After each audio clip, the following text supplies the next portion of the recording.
They're the best, most vivid example of that. For like the first half of their careers, their teammates despised them, or at least despised playing with them, because they're these younger players. Like if you're 6 years in to the NBA when Jordan or Kobe join your team, and relatively immediately they start trying to flex their killer instinct by taking all of the decisions away from you and the rest of your teammates so that they can carry the team to victory, and in doing so they make a lot of mistakes and you lose directly because of them trying to flex their killer instinct, you're probably going to despise those teammates, those young rookie teammates trying to make those decisions and show how amazing their killer instinct is. And when we talk about playing basketball out here recreationally,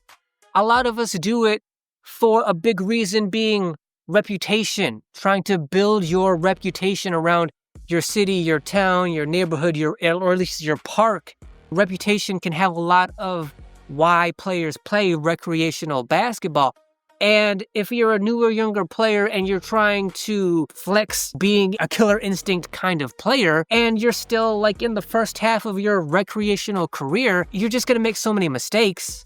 And you're going to be in the midst of trying to develop your killer instinct. It's very possible, maybe even probable, that you're just going to build a reputation for yourself that like you're the selfish player who tries to take over a game by yourself and make all the decisions on your own, and you just make so many bad, stupid mistakes that now you're creating the reputation of being a selfish player who just makes bad mistakes at the worst times. Sure, sometimes it'll work out for you, but when the ratio is like 8 times out of 10, you make a bad decision and your teammates lose and get frustrated and embarrassed by how badly they lost because of your decision to try to take over the game with your killer instinct, that's going to destroy your reputation out here. Sure, you can work on it over time and improvement and improve it and bring it back and just show everybody like, oh, you doubted me back in the day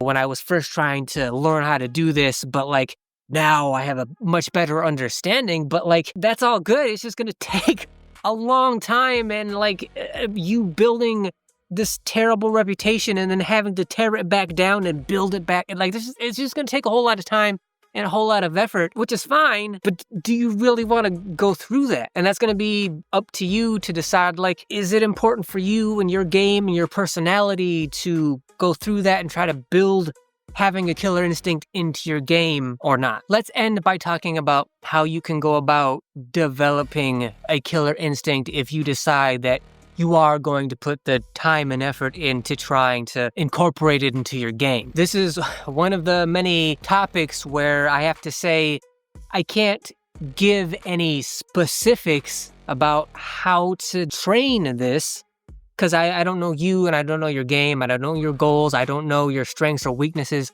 So specifically, I can't tell you how to go about training it, but I can at least give you some food for thought that I think can help. Starting with the idea that whether or not you have a killer instinct and how well you're able to use it is pretty much mostly a psychological tool and ability. It's a mindset that you're either born with or you develop.